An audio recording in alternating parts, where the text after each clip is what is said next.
Hello and welcome to the CFB Super Show, brought to you by the FTN Network. I am, of course, your host, Walter Waddell, aka Dub Deuces 85, the niche sports connoisseur, out here pulling double duty, doing college basketball team previews all weekend, doing some trunk or treat action later today with the family, and of course, tilting, grinding, and sweating college football games with you guys all day long.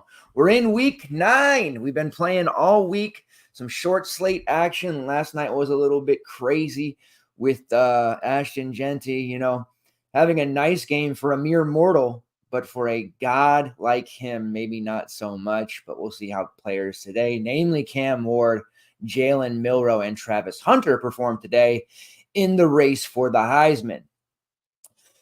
As you know today, and what we do here every Saturday morning, 1 hour before lock, do a news dump. We talk about any last minute plays, any changes of thoughts and strategy, give a ownership projection, top 5 at each position, and answer any questions, comments, and concerns that you may have. Also, we'll be answering some throughout and typing as I go, so bear with me as that happens. We'll start the show off by saying welcome. Appreciate you guys tuning in and hanging out with me on Saturday morning. 2 cups of coffee deep already, so we're at it. We're good to go. If you're watching on YouTube, please make sure you hit the like button. It helps us tremendously. When you interact with the show as well, it does something. The interactions really help within the YouTube algo and gets us seen by more and more people. If you're watching on Twitter/X, what you can do there is hit the repost, retweet button. That helps a ton as well. All right, let's get into the dealio here. The deal. Let's get into it. Let's start with news. In the news, I don't know how much you guys know about mid 2010s YouTube, but they had the Drama Alert channel, and the host, Killer Keemstar, used to say, "Let's get into the news." Made me think of that, so maybe we'll incorporate that here and throw some flavor back. He's an absolute dolt of a person, but that catchphrase was pretty magnificent. All right, starting with Missouri, we know Nate Noel is out. That means Marcus Carroll will get the start in a terrible matchup against a pissed off Alabama team. It also didn't help that Brady Cook was doubtful the entire week, which meant a full game of Drew Pine perhaps came into the game last week when Brady Cook went down, played horrifically. Brady Cook has, since we were on air on Thursday night, worked his way from doubtful to questionable to now game time decision, and now leaning towards probable / attempting to play. Helps Missouri's offense, surely, but it's probably going to be one of those situations where he tries to play, he throws an interception or gets sacked very, very hard. In comes Drew Pine. No running room for Marcus Carroll, who isn't projecting to be as high as owned as I had hoped, and just a disaster for Missouri here. Some other games, I'm just going to go through how I have them in my notes. Some of them are from later games, some of them are for now, so bear with me. Chris Hilton for LSU, receiver who has not played yet this season, is probable expected to play his first game. CJ Daniels is a game time decision. That's the LSU versus Texas A&M clash happening later. That is a big old game there, must see TV. Davis Warren starting at quarterback for Michigan. Alex Orji will back him up. Michigan cannot figure it out on offense. They don't know who they want to play at quarterback. It's a disaster. Trey Harris is a game time decision for Ole Miss. This is what Lane Kiffin does. Lane Kiffin likes to say people are hurt, likes to say they're not hurt. He likes to play these games. The SEC commissioner had said injury reporting will be a mandatory feature this year. And what's happened with that is the fact that he hasn't held anyone responsible for that, hasn't followed up. So injury news has been kind of tough. It's been tough for the small programs, but even some of these, P4 teams are doing a terrible job. So as of now, Trey Harris is a game time decision. It doesn't affect much for me. I think he's fine play. 9.6 is pretty hefty price tag to get there. I don't think he'll miss. He's been questionable / game time decision for like 3 games in a row now. And the player who did very well last week with a banged up week 7, Caden Lee against LSU, 9 receptions for 132 yards. He is cleared and will play this week. Only 3.7 there if that is something you want to do. Moving down the list here, Garrett Green for West Virginia, doubtful. Looks like he's not going to go. That means we'll get some Marichal action there for West Virginia. Catton Hauser, who used to be a quarterback at Michigan State, will get the start today for ECU. Why is that relevant? ECU -7 is one of our biggest bets of the day versus Temple. An interim coach is in there. It's a tough situation to deal with, but they're playing a team that's very forgiving. Temple, they should be able to win this one by 7 or more points. Haynes King is out once again for Georgia Tech. That means, CFL special, Zach Piron, usually comes in on goal line situations. He'll have to be the quarterback throughout. That's tough for Georgia Tech. Texas, Isaiah Bond is out. That means guys like Ryan Wingo, Jonte Cook, DeAndre Moore are all pretty interesting. And then the player that is projecting to be one of the highest owned running backs, not named Mekhi Hughes, is Quintravian Wisner. He is off the injury report. He will be a full go. Stop me if you've heard this before. A cheap, super chalky Texas running back that we faded 2 times before this year, Jadon Blue, bricked both of those times. We got away with fading him. Now the industry is challenging us with a chalk Texas running back once again in a matchup against Vanderbilt. It's pretty good against the run. 50% expected to roster Quintravian Wisner. He's cheap at 4.8, yes, but can we fade a chalky Texas running back for a 3rd time this season and get away with it? Time will tell, but Wisner's off the report there. So if you like to play guys simply based off of ownership, there you go. And then perhaps the most important news of the day, the one that is the most relevant to the way I wanted to build this week, is in that Cal-Oregon State game. Jaden Ott, who has been out for the last 2 to 3 games. When he does try to play, he hasn't been able to go a full game. He hasn't really practiced all that much. He has got in some late practice this week, is expected to play. Oregon State, we went over this on Thursday and in the article that dropped yesterday. Oregon State is one of the worst rush defenses in the country, almost as bad, if not worse, than Oklahoma State. The plan was Ott is ruled out later. We get to play a 4.8K Javian Thomas, who has absolutely done very well in opportunities. The last couple of games without Ott, he's been pushing 20 fantasy points, scoring touchdowns, 70+ yards. Like, the guy can play.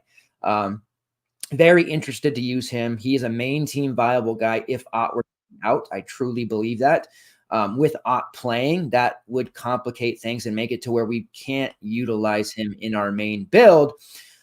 And we probably can't use Jaden Ott either because he's 7'3". The matchup is great. If Ott is good to go, 100% playing, 40+ snaps, 20+ touches, he can absolutely nuke here.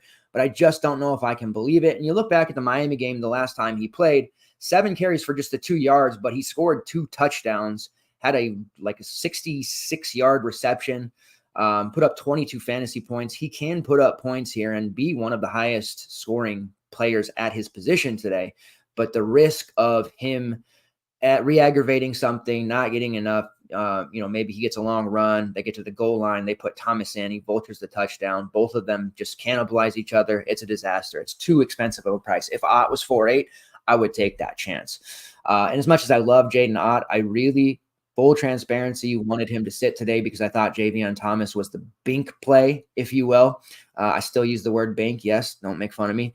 And I thought he was going to be like a 3% owned, just hammer home play. Everybody at the end of the slate, damn, why didn't we play Javian Thomas? Well, FTN did. But now we're not going to get a chance to use him. A lot can happen between now and that game, though. If you have that salary between 4.8 and 5K, you have a lot of different options that you can do. You can direct pivot to Trent Walker, the number 1 receiver for Oregon State in that game, especially if you're planning to use Giovanni McCoy. You can go down a few hundred, 4 or 5, and play the chalky Daniel Jackson. That's right, chalky Daniel Jackson for Minnesota passing game.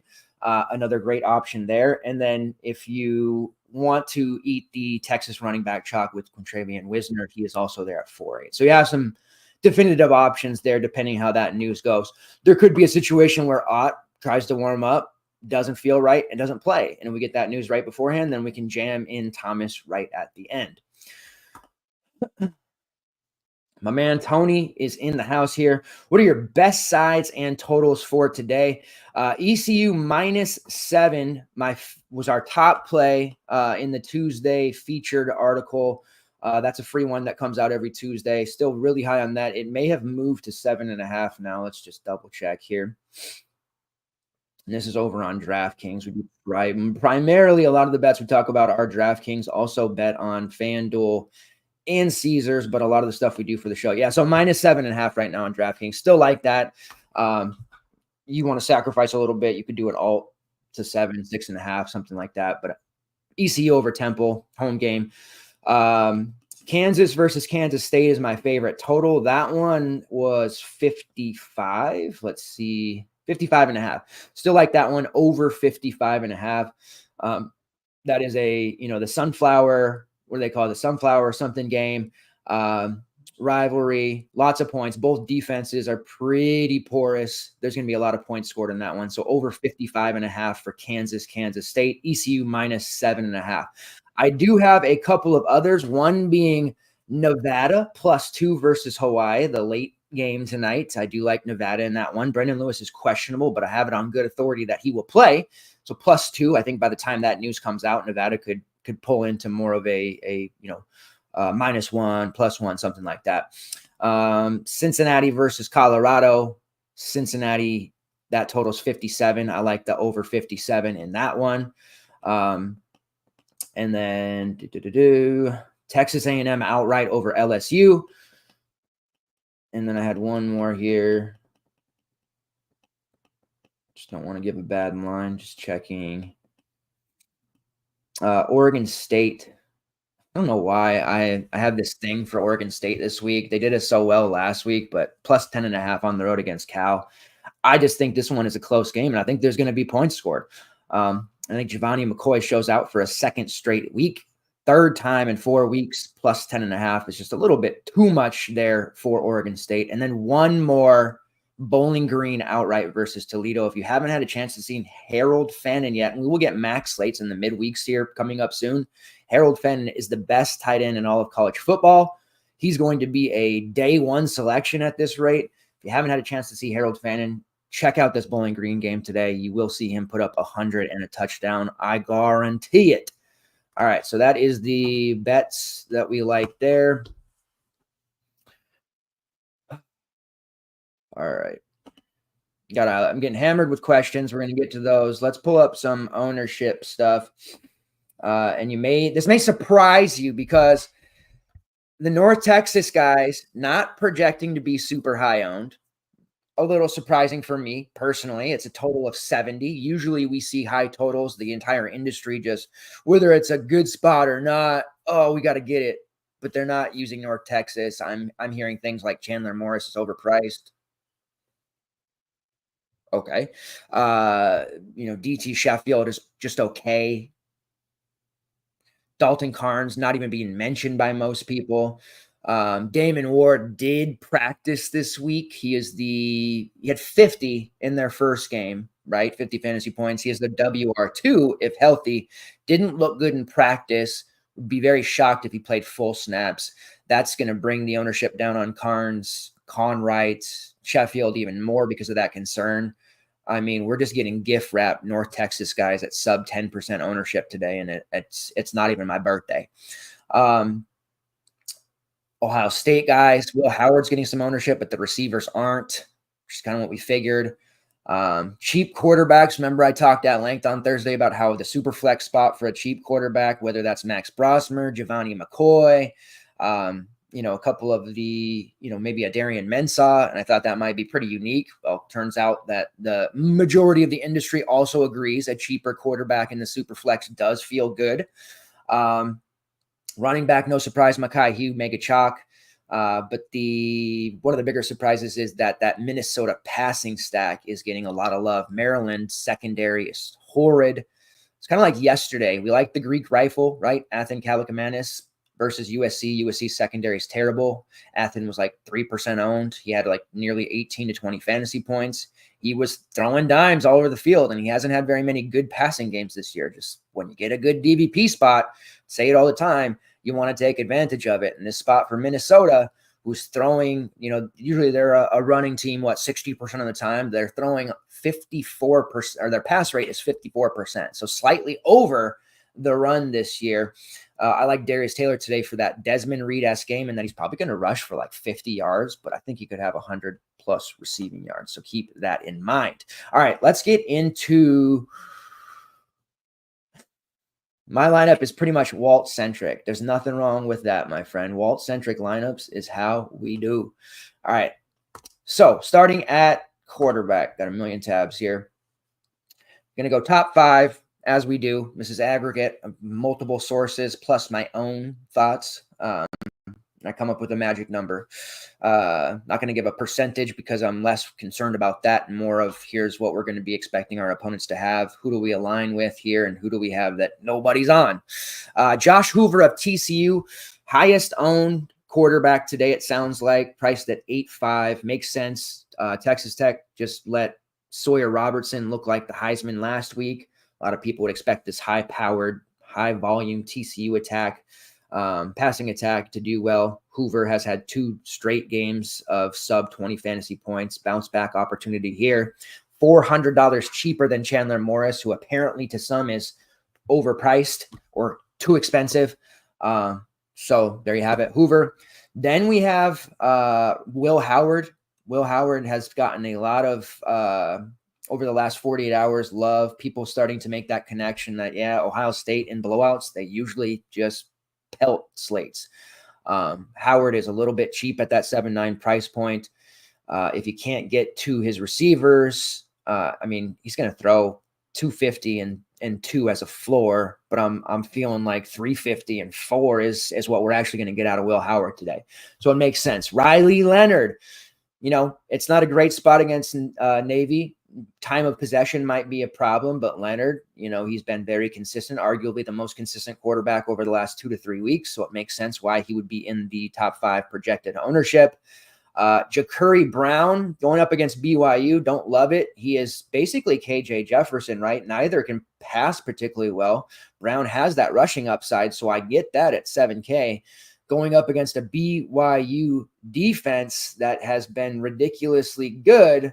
We'll see what happens there with Ja'Cory Brown. And then Fernando Mendoza. Fringe ownership on Max Brosmer and Giovanni McCoy. So people are definitely going there. But it looks like Mendoza is a play that people are looking to here. We'll see if, maybe Jack Andrews is pushing that because of how well he's played. But Hoover, Leonard, Howard, Ja'Cory Brown, Fernando Mendoza. At running back, Mekhi Hughes in single entry, cash games, all of that stuff. Like, you are going to see a ridiculous, for a 12-game slate, just a ridiculous percentage of people on Mekhi Hughes. Like 75% is what I would expect, and it might even get higher than that in high-dollar single entry stuff. So Mekhi Hughes, Quintravian Wisner, Jordan James of Oregon. A lot of people are on James today. Then we have Taj Brooks. Makes sense. Texas Tech, they should have a good time running against TCU. Darius Taylor of Minnesota. So you're getting some expensive guys. So we're seeing, and it makes sense why none of the expensive receivers are projecting that much, because people are going to be paying up at running back today. And that's normally the way I like to play. But today I'm kind of going towards those receivers. Not kind of, if I am. So Mekhi Hughes, Quintravian Wisner, Jordan James, Taj Brooks, Darius Taylor.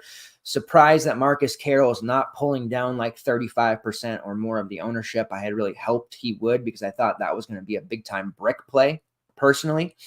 And then wide receiver / tight end. Here are the top 5 plays you will see in most of your opponents' lineups today. Daniel Jackson, that's right. Daniel Jackson of Minnesota is the industry's favorite cheap receiver today, much like Jeremy Bernard was last week, but I do like Daniel Jackson quite a bit myself. Tez Johnson as the preferred pay up at receiver, 7.2. Makes sense. Darius Lassiter, Trent Walker, who is the number one receiver at Oregon State right now. Giovanni McCoy is getting some ownership, so you have that pair. And then we are seeing Gunnar Helm, who is still near min price at 3.3. Texas, they're banged up, won't have Bond, probably a lot of short yardage stuff. What is Vanderbilt really going to allow them to do? None of that deep play opportunities, I think. So Helm is probably like a really good PPR play and makes it so that you can get some of these more expensive players in there. So Daniel Jackson, Tez Johnson, Gunnar Helm, Trent Walker, and Darius Lassiter. Those are your expensive / highly owned / value receivers. That is how it's shaking out. So that tells us that North Texas, DT Sheffield, Dalton Carnes, 3-1, Chandler Morris, like they're just not getting rostered by people. And the industry is prioritizing running backs, which is usually what we do at FTN. Normally we prioritize running backs, but I just can't get away from this North Texas passing stack. To me, Dalton Carnes at 3-1 is the best sub 3.5 play of the season. We've had a lot of speculative looks. We've had the Ja'Cory Barneys. We've had the Jabre Barbers. We've had the Colin Lacey's. We've had all these various different, J.R. Wilson of Virginia. We've had all these value plays, and some have worked, some haven't. But I am so extremely confident in Dalton Carnes, even with the chatter that Damon Ward is practicing or did practice and is going to warm up and potentially going to play. This just feels like such a great spot. So the fact that we're going to be getting North Texas at such low ownership is a huge edge in my mind. Ohio State receivers, whether that's Jeremiah Smith or Mecca Egbuka for you, talking to different people in the community. It's split. I'm on Jeremiah Smith this week. I think he's going to have just a monster game, be Will Howard's number one. Most people only looking to play Smith in Howard stacks, so having him on his own is probably unique, and that's something I'm leaning towards. LJ Martin, who is an absolute monster, not getting the ownership that he probably should. He's still underpriced. This is that like classic spot that we're getting every week. 2 or 3 weeks ago, it was Tally Walker coming off a big game. Priced too low, hadn't come up. The matchup was, not great. He massacred. And we're having a running back in this, low to mid 6K range pop off each week following a big week. And Martin just had that monster game against Oklahoma State. No reason to think he can't do it against UCF. In fact, I did bet his 2 touchdown prop, which is plus 425 over on DraftKings today. And it's one of the most confident I've been in a touchdown prop since last year, week 0, Nick Nash to San Jose State, which we just absolutely got that one at plus 450, and we're super confident. Haven't really been that level of this is going to happen since. And I am very, very excited, confident, and sure of LJ Martin scoring multiple touchdowns today. So take that for what it's worth. Day, what's up, my man? Core 3. Let's do Core 3 on both sites because I didn't mean to neglect FanDuel on the show last Thursday. Did do FanDuel at length in the article, of course, so we'll start there. For me, I want Will Howard, 100% Will Howard on FanDuel. He's just going to be so good. That means I want Jeremiah Smith there as well. That combo is going to be totally devastating this week. And then at running back, Lev Moss from Texas A&M, who we'll see in Jake's article later for the night slate on DK. We're both on him heavy. Running backs against LSU is a thing. So that is my core over on FanDuel. And then on DraftKings, Chandler Morris. I don't care if the book says that he's too expensive or not. He's going to throw 60 times today. 30 fantasy points. It would be a very big shock if he didn't put together a huge game today, and it certainly could be a bust. But I'm taking a quarterback in a 70 total at 5% ownership, almost 100% of the time in this situation. Anyhow, Chandler Morris as the core quarterback, Mekhi Hughes as the core running back. Everybody will have him, and then at receiver, Jeremiah Smith. He's my top receiver. I've got a lot of DT Sheffield as well. I've got a lot of Dalton Carnes. There's a few other guys, that I'm putting into certain lineups. J.R. Richardson from TCU, Trent Walker from Oregon State, Daniel Jackson from Minnesota. I'll get exposure to all those guys, but the North Texas receivers plus Jeremiah Smith is the way I'm attacking this slate. And because of the expensive nature of Sheffield and Jeremiah Smith, it doesn't allow me to get to Darius Taylor in my main lineup, Taj Brooks, RJ Harvey, some of these plays that I ordinarily would be all in on. I have a real feeling of these receivers breaking the slate today, and I just have to follow it. All right, some Discord questions. Hoover with JPR, Hoover JP with Wisner or Brosmer, Jackson, and Jordan James. This would be for the main lineup. I would, I like that Brosmer side a little bit better, but Hoover, the upside is going to be the best there. Not crazy about Wisner, so that's probably more of a flip. But for me, I would go with the Brosmer, Jackson, James side. Is it okay to use two North Texas wide receivers in Maine? Yes. In fact, I am doing that. Giovanni McCoy naked, or do we need to pair him as a rushing quarterback? You don't need to. Like some Jermaine Terry for GBP, the tight end, but it's either you play him with Trent Walker over like a Daniel Jackson, Javian Thomas, or yes, you can play him naked because of his rushing upside. I do think he has a nice passing game today. Cal's defense, at least their passing defense, hasn't been particularly good this year. I know that they contained Eli Holstein of Pittsburgh. That was an ugly game, but then they turned around and gave up 300 plus passing yards to CJ Bailey. Love McCoy today. Running 3 running backs, all of whom are 7,400 and above. That's typically the way that I like to build. I mean, that is my preferred way. If I can get to 4 running backs on most slates, I'm happy. You're probably going Hughes, Taylor, and James is what I'm guessing. Perhaps maybe Taj Brooks. Like those are 3 really good ones to have. Probably not getting the North Texas guys. You're probably not getting Jeremiah Smith, but you know what? We've seen and proven time and time again over the last 3 or 4 years that running backs have been the key to success in college football. Kind of a resurgence of running backs in the NFL too lately, I've seen. But you just give yourself such a high floor. Their touches are there.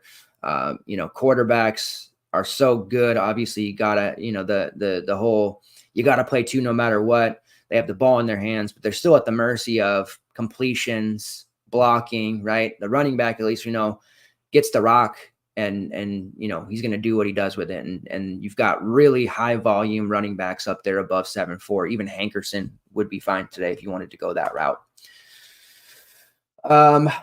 Who are your top 3 spend up wide receivers?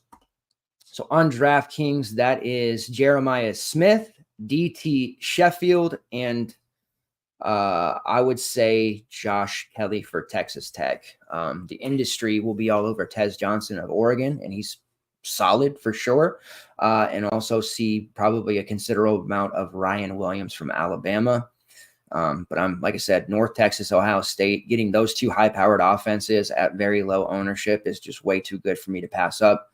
My research, my data, my DVP stuff, the projection sheet that I'm trying to refine and mess around with to be able to share that like we do in CBB is all pushing me in the direction of North Texas and Ohio State. So those are the 3 top pay-ups at receiver for me. We are 30 minutes out from lock. Just going to do a quick check of news. Get your last minute questions in. Anything that you want to talk about. Now is the time.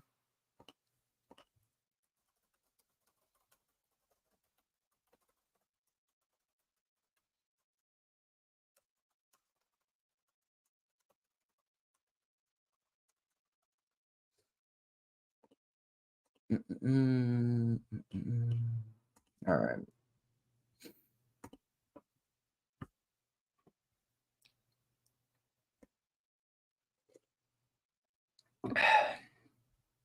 All the ESPN guys are picking Indiana over Washington. Probably a smart decision. Arkansas dealing with some issues at running back. Rodney Hill is a game time decision. Jaquindon Jackson is ailing. Might be an ugly one for Arkansas to try to run the football. Luckily for them, they're playing a very, very soft team.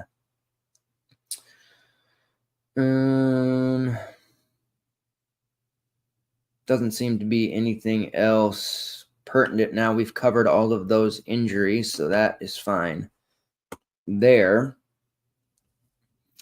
A couple of props. So I gave the LJ Martin two plus touchdowns. Also, Jeremiah Smith 80 plus yards over on DraftKings. That's now plus 100. We didn't have some. We've been that 80 plus receiving yard prop has been kind of breaking lately. Like a couple of weeks ago, Xavier Henderson let us down against UCF, and of course Luther last week when Brady Cook went down. But Jeremiah Smith will not let us down, so I'm taking that one. And then of course every week. It's up to minus 180, but Cam Ward 300 plus passing yards. Until he does fail us, you just have to keep hitting that one. We have cashed the 300 plus passing yards every single week this season. No reason to stop there. Also taking the over 2.5 passing touchdowns. A listless Florida State team. It'll be just like the Florida team and some of these other ones that they end up just smacking around. Like it's a team that they've had rivalries with since the dawn of time. They're so much better than them. Why wouldn't they just stick it to them as much as possible? So that is going to be what they do. Also liking Will Howard, 250 plus yards. Max Brosmer, 200 plus passing yards. Is another one that I'm highly on. And then in addition to the LJ Martin 2 plus touchdowns, I like 100 plus rushing yards, which is currently 1.5 to 1 on your money. Is BYU a trap? +3.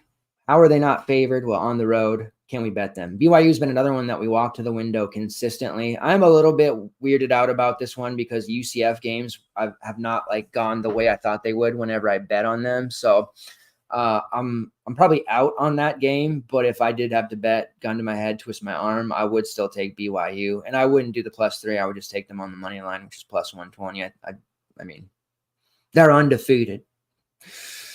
Shout out to Caleb Johnson. He is gonna crush Northwestern today. No fear there. With Arkansas. And I think this is on either the early slate of FanDuel or one of their secondary slates. But with no Jaquindon Jackson, that leaves you with Braylon Russell, who's very cheap there and actually projects fairly decently if you give him 15 touches at a minimum. So FanDuel players, there you go. Aaron says Trey Harris not warming up. We'll see. It was very whole setup last week or the last 2 weeks been the same thing, but not warming up. That is pretty crazy. I did answer your Hoover J.P. Wisner question there, Aaron. I don't know if you heard, but the Brosmer Jackson James side, I was leaning there in case you're still looking at that.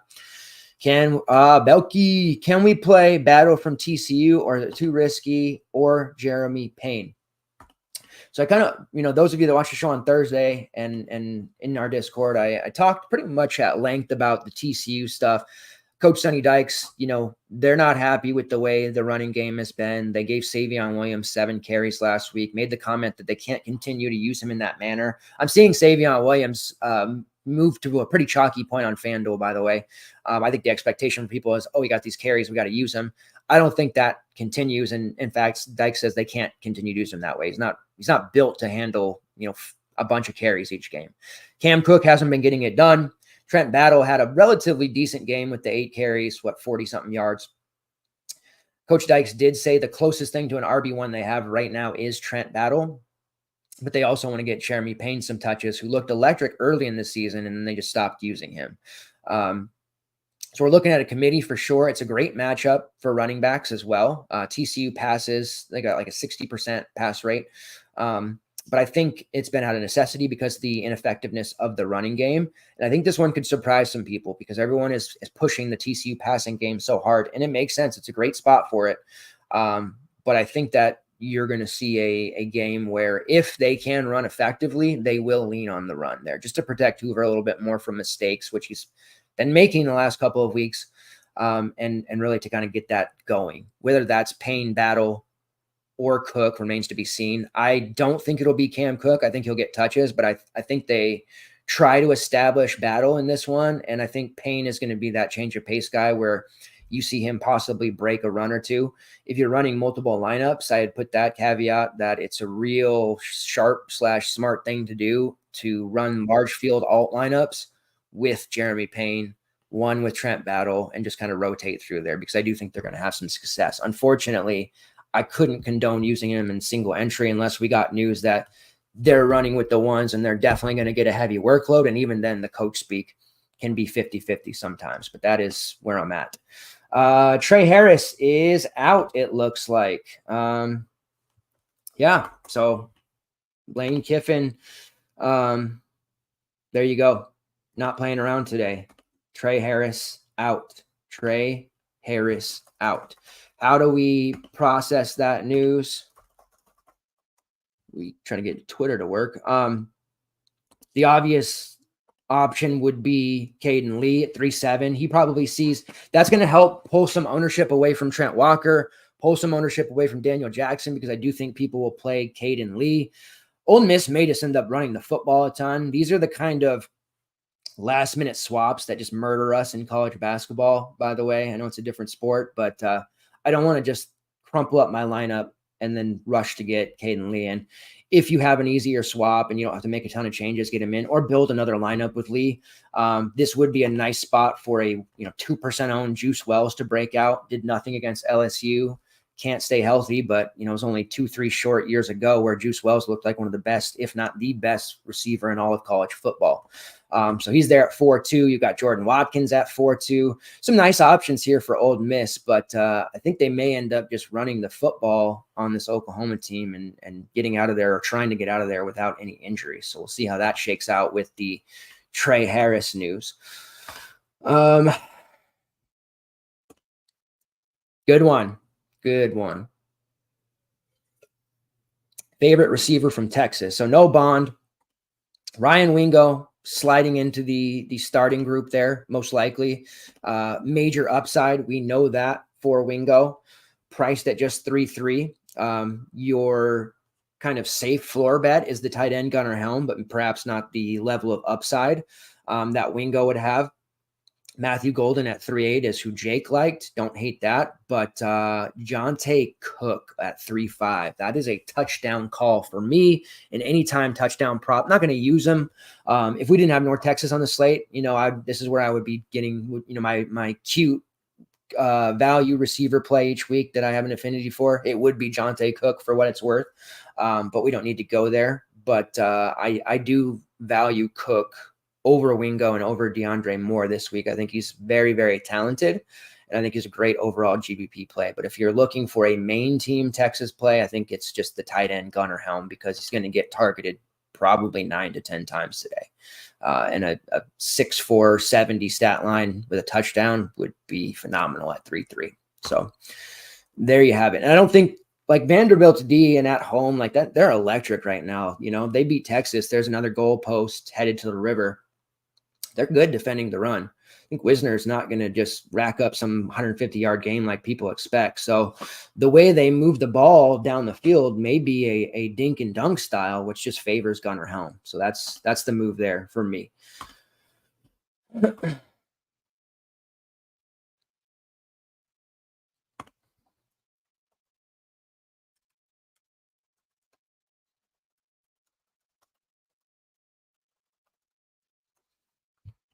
All right.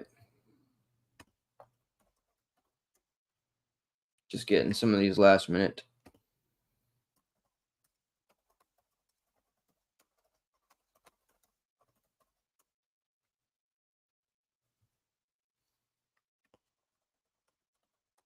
There we go. All right, get your last minute questions in if you got them. Just going to roll through here one more time. We're about 20 minutes out from lock. I'm going to head out of here.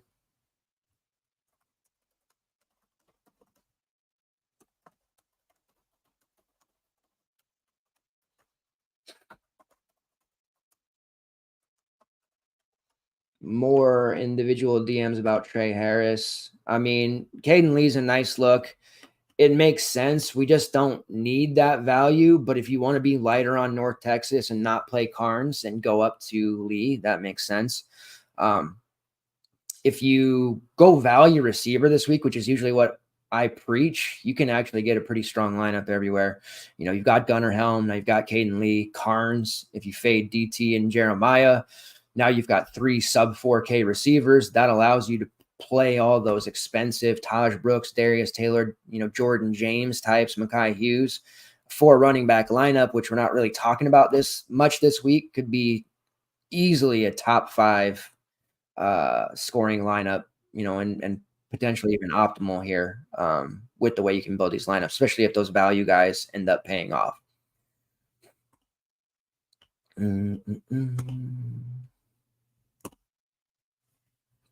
All right. And then, so before we get out of here, I'm going to throw a core for the night slate and the late night too, because I was having the last couple weeks, people have been asking for that stuff. And if you're not in the Discord, you're not getting it. So the night slate, which is a 7-gamer, love Avery Johnson. He's only 7.5. Obviously, I have Cam Ward to it, but he's 10.5. Avery Johnson as my core quarterback on that night slate. At running back, we're looking at Devin Neal. He's only 6'5". I'm a big Devin Neal fan. How could he not be super chalky at that price? And then at 6'7", I think you just got to keep plugging Tyler Warren in. Penn State playing Wisconsin. After the game he just had in week 7 against USC, 224 receiving yards. I don't know how we fade him. 22 plus fantasy points in 3 of his last 5 games. That is the night slate core. And then a pretty fun late night slate between Cincinnati, Colorado, San Diego State, Washington State, and Nevada, Hawaii. For that one, would be playing Brendan Lewis as long as he's in. He's 6'8" for Nevada. Love him there. Corey Kiner at 5'5" against Colorado. Yes, please.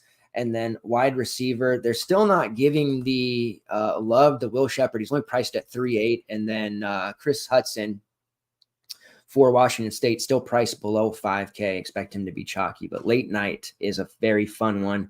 It's been 2 games lately, which isn't as fun. 3 games, a little bit more options. Certainly going to be a high-scoring slate there. All right. So that's it. That'll do it. Appreciate it, everybody who tuned in. We are just over 15 minutes from lock. At DubDeuces85 on all social media platforms. You can also add me on Discord as well, even if you're not in the main FTN one. I usually answer most questions that I see come my way, or if you just want to get to rapping about college basketball coming up, any college football stuff, or life in general, appreciate it. On your way out, please help us out by dropping a like on Twitter and reposting over on Twitter, and then liking on YouTube. All of those things help us a bunch. We'll be back next Thursday for the Week 10 edition of the Super Show, 9 p.m. PST. Q&A show on next Saturday. And then this Sunday, 10 p.m. Pacific time, 1 a.m. Eastern time, we'll be having a hot take edition of the Super Show for the upcoming college basketball season, where I will be picking conference winners, players of the year for each conference, first team All-Americans, and any and all hot takes I have for Final Four champions, all of that stuff. You don't want to miss that. Thanks, everybody, for your continued support. Let's get those green screens and window trips going. Best week yet. North Texas to the moon. Jeremiah Smith to the moon. Let's do it. Take care.